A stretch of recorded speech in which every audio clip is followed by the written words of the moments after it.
Wassalatu wassalamu ala asyrafil mursalin wa ala alihi wasallam. Muka surat halamannya 131. Qauluhu, perkataannya, iaitu perkataan musannif pengarang. Wal khabaru huwal ismul marfu'ul musnadu ilaihi. Khabar ialah isim marfu' yang disandarkan kepadanya, kepada mubtada. Ilaihi itu kepadanya, hi dhamir itu kembali kepada mubtada.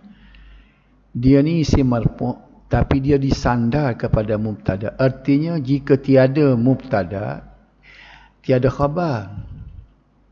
Jadi dia berkehendakkan kepada mubtada. Kalau bahasa Melayu dia panggil subjek predikat. Mana boleh predikat saja, predikat tak boleh berdiri seorang-seorang dia. Betul tak? Maknanya khabar pun sama dengan fa'il. Sama dari segi apa? Dari segi i'rab. Sama juga dengan naib fa'il. Pasal apa? Ketiga-tiga itu adalah marfu'. Khabar marfu', fa'il pun marfu', naib fa'il pun marfu'. Dan mubtada dari segi hukum i'rab, dan mubtada sama juga dengan mubtada dari segi hukum i'rab. Jadi secara tak langsung kita boleh kumpulkan sini isim-isim yang marfu' ialah mubtada, khabar, fa'il, naib fa'il. Ada 4. Okey. Kerana kesemuanya marfu'. Boleh faham sini deh? Mubtada ialah objek atau sesuatu kalimah. Sedap tulis objek ni kita. Kita kata berapa ni? Alif wah boy. Objek. Sepatutnya bukan objek, subjek. Objek ni maf'ulun bih. Dia tak tahu juga mungkin dia tiara ni. Subjek sebenarnya. Objek ni maf'ulun bih. Objek, benda yang kena buat, objek lah. Subjek ni orang yang buat. Fa'il. Jadi subjek kita sebut pun subjek predikat kan. Yang didatangkan untuk tujuan diberitahu sesuatu perkara yang perkara tentangnya. Ni. Jadi benda dia kata mubtada ni, benda ni sesuatu objek yang kita akan royak perihal dia. Betul tak? Misalnya kalau kita kata mubtadanya rumah. Okay.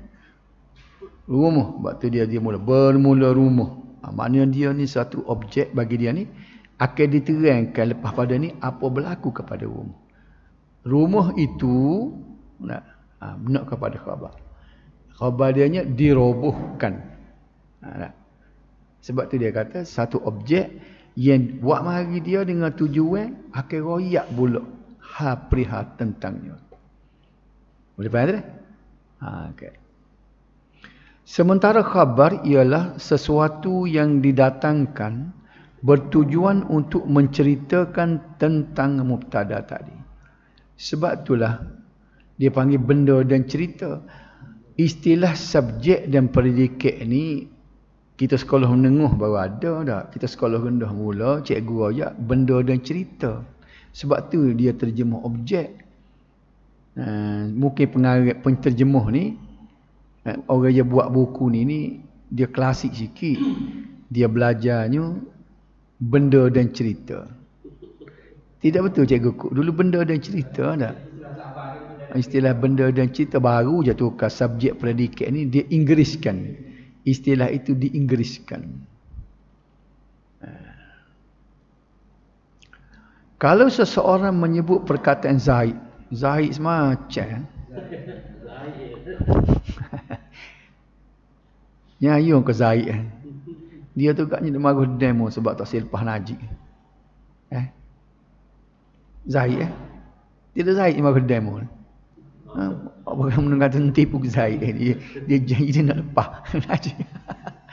Jadi sebab tu tubik Zaid semua sini. Kalau seseorang menyebut perkataan Zaid kemudian dia diam, yakni berhenti. Apa berhenti aja lagu tu? Berhenti. Okey, berhenti.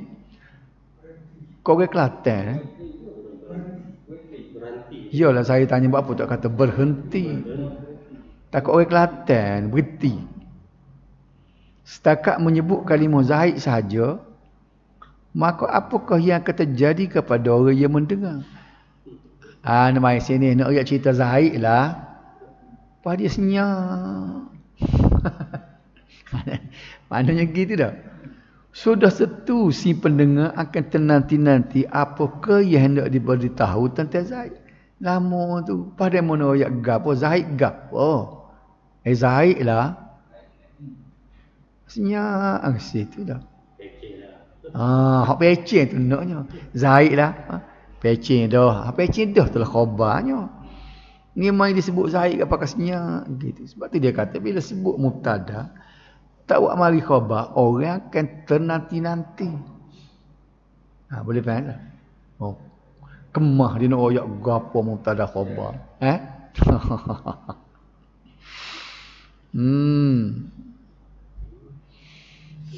Jadi secara fitrah, secara fitrah kita ni, semua orang tahu bahawa kalimah Zaid itu disebut bertujuan menceritakan sesuatu tentangnya.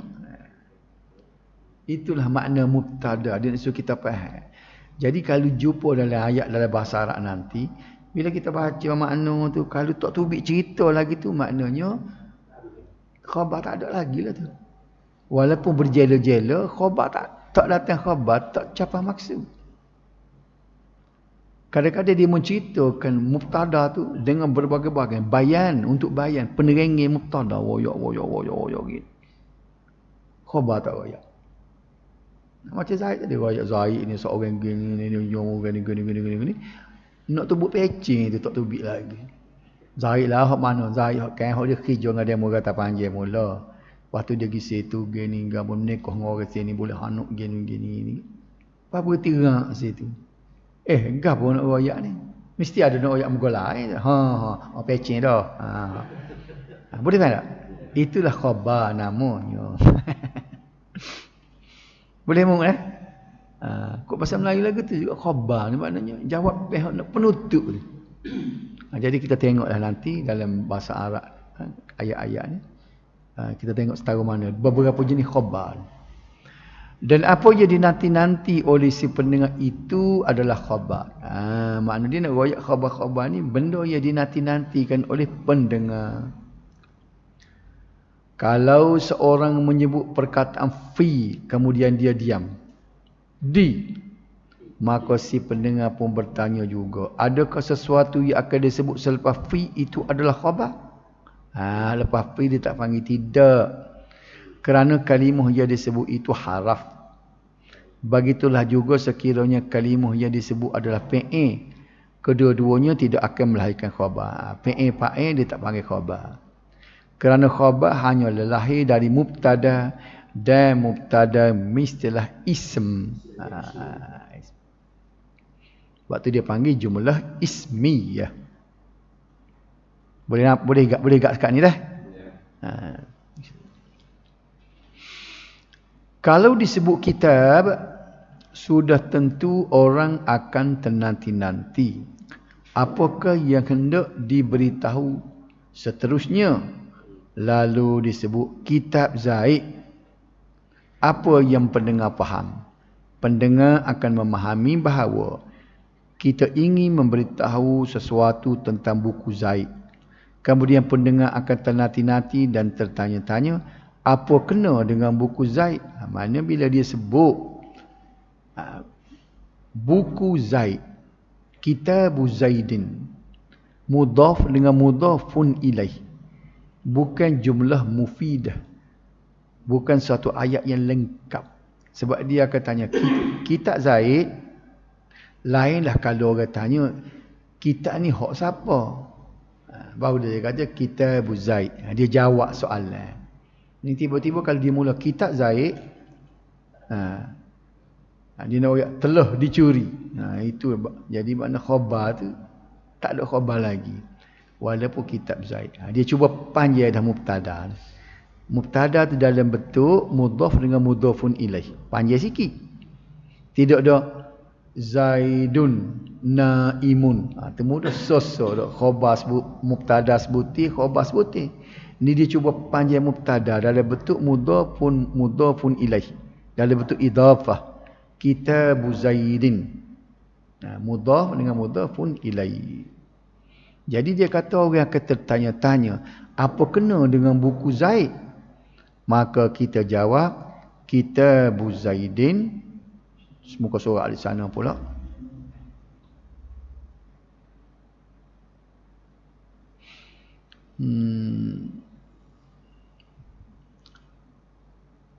Kalau disebut kitab, sudah tentu. Betul tak? Orang akan, betul ke sih? Takut saya salah itu.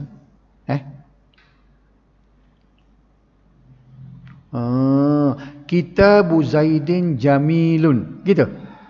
Betul? Baru ada sini. Buku Zaid itu cantik. Jadi jamilun tu adalah khabar. Boleh nampak tak?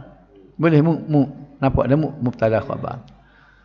Jadi kalau dia sebut Kitabu Zaidin, kitab Zaid, bukan jumlah mufidah setakat mudhaf dengan mudhafun ilaih. Lain pula tu menjawab. Kita jawab sebuti saya pun boleh.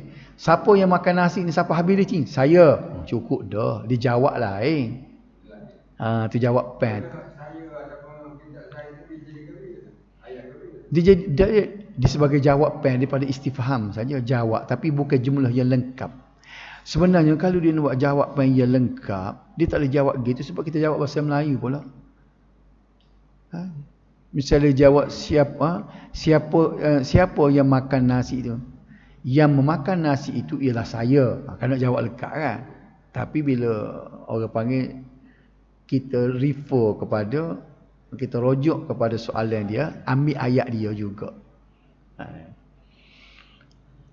Jadi kita nak faham sini, Kitabu Zaidin tak cukup lagi tu. Jamilun. Buku Zaid comel. Buku Zaid itu cantik. Maka ketika itu barulah pendengar memahami sepenuhnya apa yang hendak diberitahu. Boleh nampak dah? Kita ngaji orang panggil linguistik pula ni. Selok-belok bahasa. Bukan sekat ngajar nahwu nak berbaris dak, nak tahu pengertian dia, gapo dia, khabar. Pas nak jadi tok nahwu orang panggil dah. Apa dia? Linguistik kan. Dia sebenarnya macam Datuk Johari kata, mata jurumiah ni linguistik sebab tu tidak sesuai untuk diajar kepada orang Melayu yang baru nak mengaji Arab. Dia sebenarnya buku tu dia buat untuk mengajar orang Arab. Yang tak timbul masalah dah orang Arab, kalimah dia tahu dah. Dia mengajar linguistik. Tapi buku tu diambil untuk mengaji. Itu yang jadi payah tu. Datuk Johari mata jurumiah ni disediakan walaupun pekat ibtidai, pekat permulaan kan. Tetapi untuk mengajar orang Arab, bukan mengajar orang Melayu. Apa dia? Tu jadi pening tu, kita tak tahu gapo lagi. Mengajar orang Arab. Tapi dia ambil sebab gini dia tidak faham mana. Tu guru pondok dulu kan. Mungkin dia tak ada sumber nak cari mana. Dia tengok orang Arab mula-mula mengajar untuk ilmu nahwu bagi puak-puak dia ialah mata jurumiah. Memang betul luar kelik mari. Nampak tak? Tak tahu apa satu puak dia baca al-kalam huwa lafzi, dia tahu belakang dah. Ni kita nak terjemuh satu ada pula dengan jamak dengan berapa. Panjang ceritalah. Sebab itulah sebelum melangkah kepada matan jurumiah tu, kita kena perkenal kalimah-kalimah dulu. Macam baca buku Asam Murak tu, kenal dulu hak tu. Masuk hak tu dulu. Baiklah. Kita boleh masuk.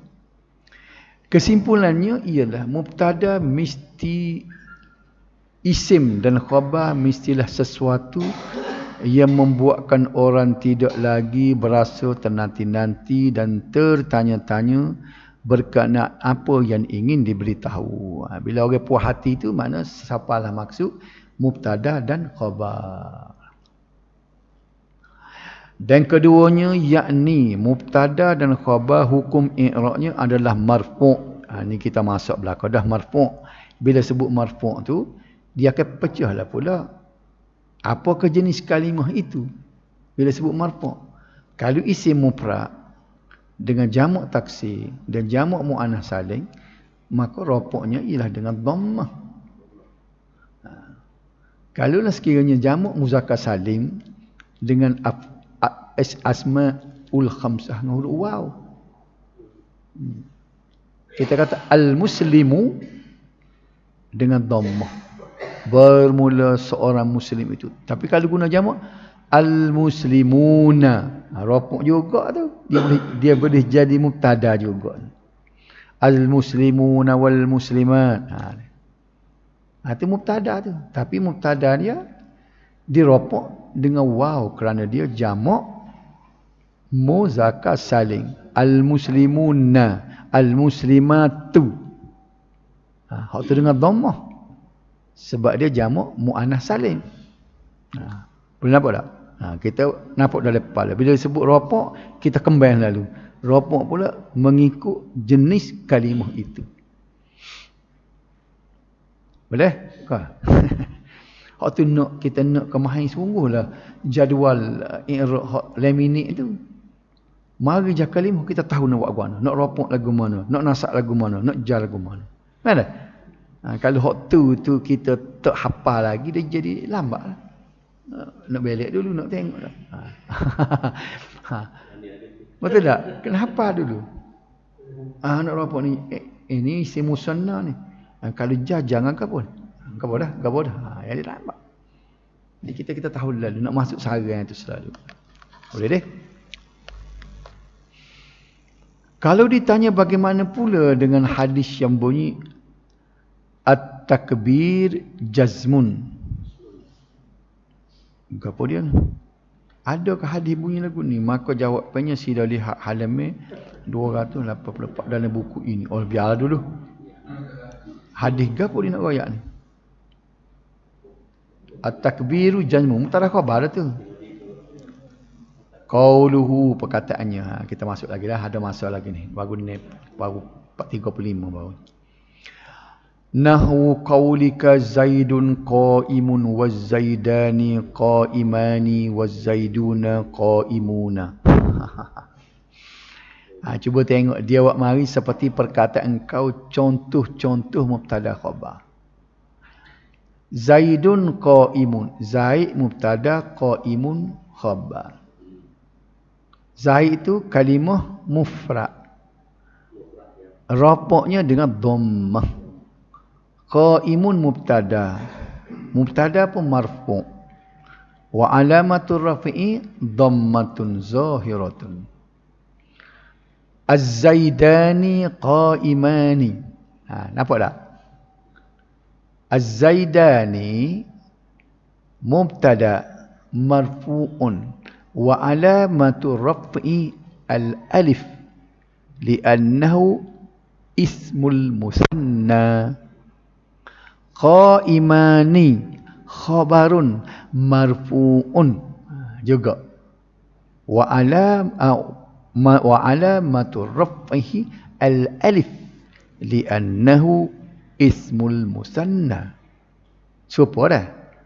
Az-Zaiduna mubtada marfu'un wa alamatu raf'i al-waw li'annahu jam'ul mudhakkaris salim. Supaya dengan qaimuna khabarun marfu'un wa alamatur raf'i al-waw li'annahu jam'ul mudhakkaris salim. Nampak ni? Tengok kalau sebut Quran Arab pun tak payah terjemah boleh faham dah. Betul tak? Belajar-belajar dengar Quran Arab. Kita nak kebiasaan ni, saya suka duduk dengar ni orang yang Arab ceramah dalam YouTube kan. Kita cuba dengar nak igak. Lama-lama kita jadi mula-mula kan jadi payah nak igak. Lama-lama kita boleh igak. Dia kecek. Ceramah dia lah. Mati dah rasa tidak? Al-Mutawalli dah. Sya'rani Mutawalli. Banyak lagi video dia. Sya'rani Mutawalli, ulama besar dia. Tak kenal? Seperti Zaidun qaimun, Zaidani qaimani, Zaiduna qaimuna. Yang manakah mubtada? Mubtada dalam ketiga-tiga misal itu ialah Zaidun, Zaidani, Zaiduna. Misal yang pertama Zaidun adalah mubtada marfu' dan alamat rafa'nya ialah dhammah yang zahir di akhirnya kerana ia isim mufrad. Arab tadilah. Terjemah saya sebut ke Arab tadi. Misal yang kedua Zaidani mubtada marfu'un dan alamat rafa'nya adalah alif kerana ia musanna. Misal ketiga Zaiduna mubtada marfu' dan alamat rafa'nya ialah waw kerana ia jamak muzakkar salim. Boleh faham tadi? Tinggi dah kita ngaji tadi. Kita kena banding hak kelas hari satu semua. Hak kelas hari satu tak berapa lagi nak mikir ngaki baru. Halukan haluki baru. Kaifa haluka kaifa haluki. Tu nak suruh cik sepanjang mari tengok kata dia boleh ngaji yo ya hari Sabtu. Dia boleh hak pandai ni mari lewat. Dia mari bila dia hak ketidah lah, bagi ketidah lah. Dia lain hak kita tak ingat dengan tak reti. Hak ni kita ketidah kita tak lekat lagi dah. Kita tahu dah. Qauluhu baru nak royak.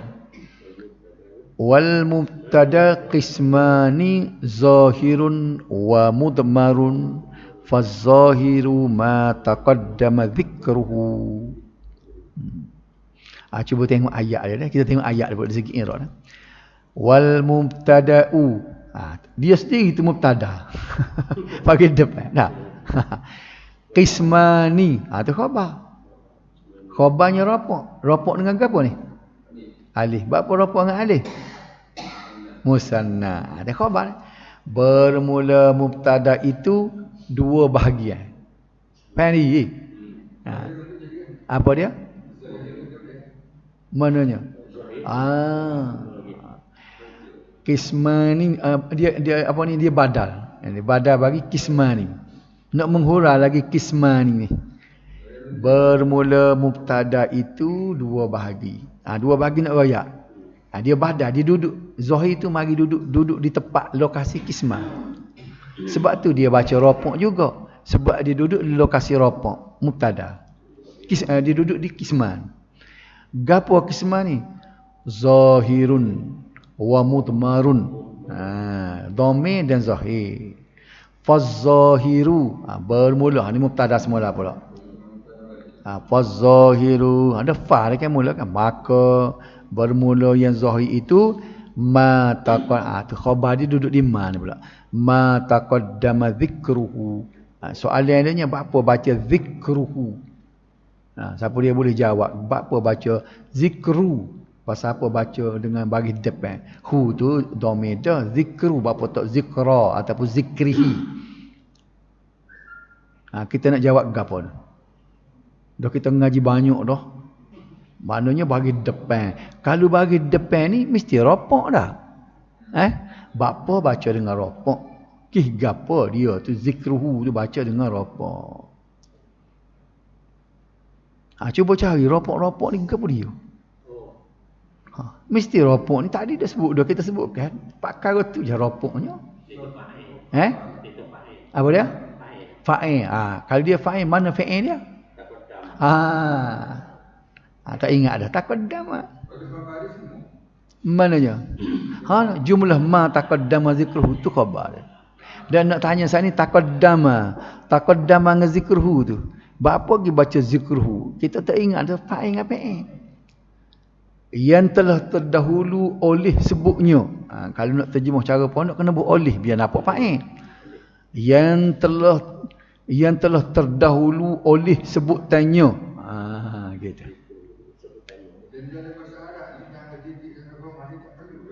Asalnya tak perlu, tapi penulisan baru dalam kitab-kitab dia mula ada kan. Cuma kitab-kitab klasik macam Quran. Kitab-kitab klasik zaman dulu kan dia tak ada koma, tak ada noktah. Noktah pun tak ada. Jadi bila penulisan kitab-kitab baru ni dia cuba sesuaikan dengan peredaran masa, ada koma ada juga. Hadis pun dia buat koma lah ni kan. Dalam bulu-bulu mana pun dia buat koma.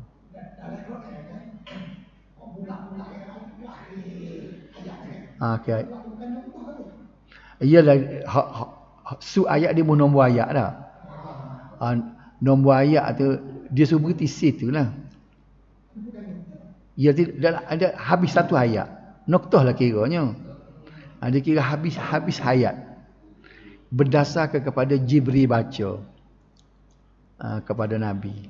Nabi pun tanda berhenti sini. Satu ayat kan.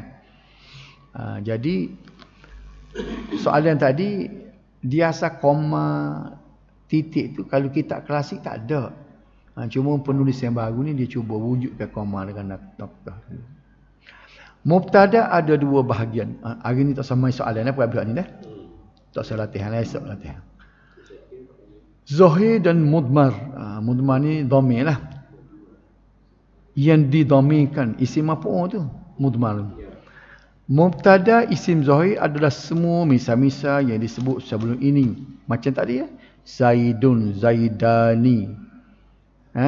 Itu adalah isim zahir. Muka surat 133. Qauluhu wal mudmaru isna asyara. Banyaknya. Wahya anna. Banyaknya sebab dhamir. Ana, nahnu, anta, anti, antuma, antum, antuna, huwa, hiya, huma, hum, hunna. Berapa tak jadi 14? Sebab dia apa ni untuk muannah muzakkar dikira sekali. Antuma muzakkar, antuma muannah pakai sekali lah. Huma muannah, huma muzakkar. Boleh nampak tak? Tak payah sebutlah jadi 12 aja. Cuma 14 tu untuk nak letak suku-suku. Misalnya anta, antuma, antum, anti, antuma juga, antuna. Huwa, huma, hum, hiya, huma juga. Pakai sekali dah. Jadi bila dua tu sekali jadi 12 lah. Boleh nampak tak? Nampak ya? Hak lain tak serupa, hak tu serupa. Okey.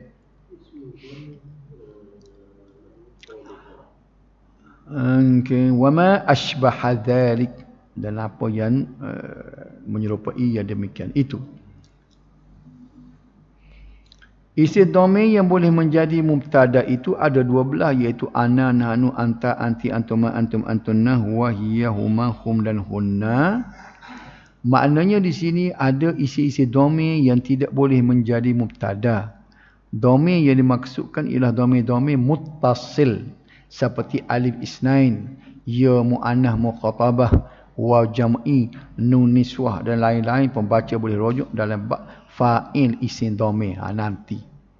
Misalnya isim dhamir hak duduk belakang, misalnya hu, tak boleh lah tu. 12 dhamir yang disebutkan pengarang semuanya dhamir munfasil. Munfasil maknanya dia bercerai, dia tidak sambung. Anta dhamir munfasil, dhamir muttasil ka. Betul tak? Duduk belakang dia panggil ka, tu dhamir muttasil, sambung. Sebab ngaji sifat 20 lah fikir muttasil munfasil. Munfasil maknanya bercerai. Anta dia tak sambung dengan orang, betul tak? Ka ni hak sambungnya. Kalau kita tanya mana munfasil, mana muttasil, kena faham dulu maksud muttasil, munfasil dulu tu. Munfasil infisal, cerah. Muttasil sambung, silaturahim, muttasil. Sebab itulah orang yang rekod hadis palsu, awal-awal lagi orang tahu dah hadis terpalsu sebab tidak memenuhi kehendak nahwu. Buat kau dia gairah nak cipta hadis palsu, tak teringat kau nahang dia. Laula ma khalaqatul aflak. Diguna dua kali. Laulaka, kalau tidak kerana engkau hai Muhammad. Laulaka, kalau tidak kerana engkau hai Muhammad, ma khalaqatul aflak, tidak aku ciptakan cakrawala ini. Siapa dia kata? Tuhan kata dalam hadis kursi dia kata. Nak royak Nabi Muhammad ni penting. Kalau tidak Nabi Muhammad agak matahari tak buat, bulan, planet-planet tak buat. Hadis tu palsu. Dah lah dibuat mari tak ada sana. Tapi orang nahwu telah pun awal-awal lagi. Laulaka ni tak kena. Sebab lepas la dia tak boleh dhamir munfasil, kena dhamir muttasil. Dari segi nahwu. Dia kena, kalau dia reka lagu ni tu, orang tengok logik, laula anta ma khalaqtul aflak. Dia pergi guna laulaka. Jadi dari segi nahwu salah petang lagi. Kalau salah nahwu, hadis tak ada salah nahwu. Nabi kita ni mukjizat dia bahasa dia tak litik betul. Nampak tak? Jadi hadis laulaka ni, ustaz-ustaz kita mula cikgu semai jiah ke Allah, teka boleh makluk hadis ni saya dengar ada baca sama. Laulaka ma khalaqtul aflak.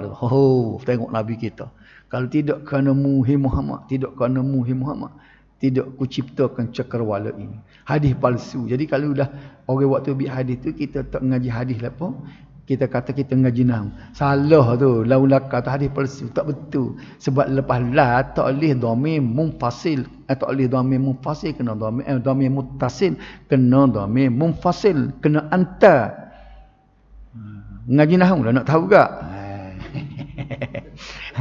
Mana dia? Apa dia? Oh sedap ustaz baca mana? Hadis tu palsu. Awak tahu mana palsu? Tak ada cek sanad lagi kata. Bahasa salah dulu lagi. Laulaka tak boleh kena laula anta. Tak salah. Itu mukjizat Nabi. Tidak salah satu pun. Itu mukjizat Nabi. Ummi tak pernah masuk sekolah. Nabi ni tak rajin masuk sekolah. Tak reti nulis. Tapi perkataan dia tak salah grammar. Orang boleh guna ilmu nahwu. Guna hadis. Orang hadis ni bukan orang Arab ke? Apa dia? Orang hadis palsu ni bukan orang Arab ke? Bukan orang Arab pun dia. Orang Melayu banyak tulis. Saya menulis bahasa Melayu salah banyak. Tu biasa saya lecturer. Dia orang Bangi. Lecturer UKM. Lecturer bahasa. Buku saya tulis, saya hadiah ke dia. Buku saya tulis Manhaj Tok Guru tu kan. Boleh berlaku dah buku tu. Ada dua mah kalau tak ada lagi nak bagi hadiah. Ada. Saya tulis Manhaj Tok Guru dalam berinteraksi dengan Al-Quran dan Sunnah. Jual 30 ya tu tapi lebih. Ada lebih lagi tu. Ada boleh tak? Oh nanti amal esok. Ada kat itan tu kan. Tapi kita buat cetakkan baru kulit hijau pula dalam. Tulis saya pun besar sikit pada dulu. Nanti dah buat mari esok. Begini. Dia baca saya tulis kan. Dia ngiling dia kata. Dia suka ya bila ngiling. Banyak salah. Sebab dia clear dari segi bahasa Malaysia. Dia lecturer bahasa. Baru patching dah muda setahun pada saya. Dia baca kata, sorry ada tu banyak dah tu salah. Kata kita juga tak ada orang komplain. Muka orang tidak bahasa tak ada komplain. Kita bahasa sedap dengar dia. Dia tu orang tak kata gitu. Dia dari segi bahasa. Jadi cikgu Kuk tanya tadi, yang orang buat apa ni? Yang buat hadis palsu tu bukan orang Arab juga tapi dia tidak bukan orang ahli bahasa. Orang Arab pun salah. Saya tengok dalam posting dalam Facebook kan. Banyak salah. Salah bahasa. Hak kita perekat ni kata, orang Arab tu buat. Dia nulis salah juga orang Arab. Jadi bila kita belajar dhamir muttasil, dhamir munfasil ni boleh ingat dah. Tujuh yang buat mari contoh tadi, nak ingat dhamir munfasil dengan muttasil. Hak mana munfasil? Munfasilnya anta. Hak muttasilnya ka. Hak mana munfasil? Huwa. Muttasilnya hu. Boleh ke? Dia apa dia? Tali camha. Silaturahim muttasil ni silaturahim ni memang dibuat silaturahim ittasala silah sambung kan. Jadi ka ni sebenarnya dia fi mahallil nasbi wal jarri. Dia kena duduk dia ni kalau dhamir kakah ni dia jadi majrur dengan mansub. Adapun anta ni dia marfu'. Rafa'. Tapi tak nampak rafa' sebab dia anta dah. Ka ni dia boleh duduk dua je. Ilaika. Ilaika rabbuka. Ka dua-dua ni untuk dia jadi majrur. Ilaika. Tidak tu jar majrur. Rabbuka mudhafun ilaih ka tu. Ataupun darabaka.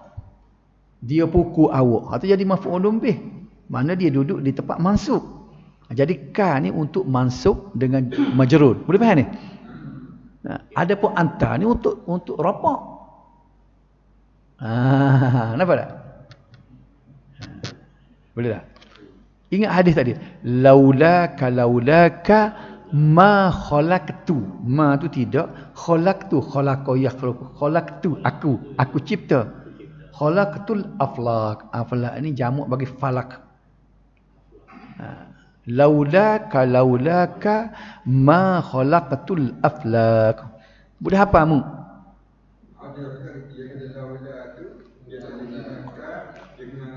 Laula anta.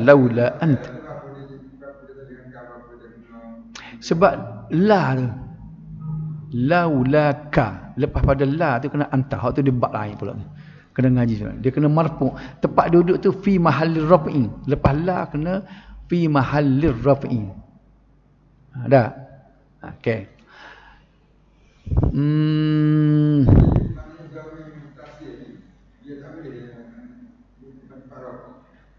Memang dhamir munfasil hanya duduk di tempat jar ataupun mansub. Nasab. Muttasil. Nasab.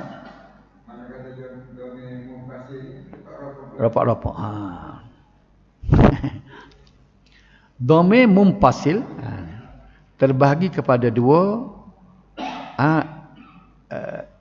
Munfasil marfu' dan munfasil mansub. Boleh juga apa dia nak tengok. Hak kita tahunya munfasil. Dhamir munfasil ada juga mansub. Cuba tengok contohnya. Dhamir marfu' memang kita faham dah tak? Ana, nahnu, anta, anti, antuma, antuna, antum. Dhamir munfasil. Dia ada keistimewaan sebab tu saya duk cari ni. Ni. Dhamir munfasil ni. Walaupun dia ni duduk dia panggil dhamir marfu', apa duduk dia munfasil duduk di tempat marfu', ada juga mansub dalam kes tertentu. Ni kita pun tak ingat sama jaga-jaga. Iyyaka akan dikau. Sebenarnya dia duduk di tempat nasab tu.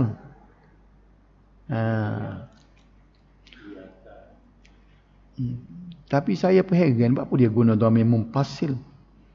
Sebenarnya hak ni muttasil kum. Tak tahu apa dia.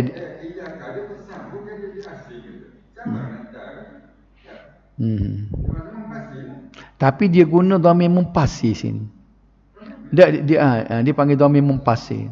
Memanglah dhamir munfasil mansub lah dah. Betul lah mansub. Kemudian dhamir muttasil terbahagi kepada tiga. Pertama dhamir muttasil untuk rafa', kedua dhamir muttasil untuk nasab, ketiga dhamir muttasil untuk jar. Boleh juga ketika mana? Dhamir muttasil untuk rafa' ialah tu, na, ta, ti, tuma. Dia ambil hak belakang. Dia kira bunyi dia. Misalnya darabtu. Nak habis ni pada pihak ni sekat ni dah. Sebab buka muka surat ni dah. Tunna alif isnain wa jam'i nun niswah. Duduk sini. Tunna darabta. Kita tak bilang lah ni. Tunna. Dia tak bunyi ka tu kan.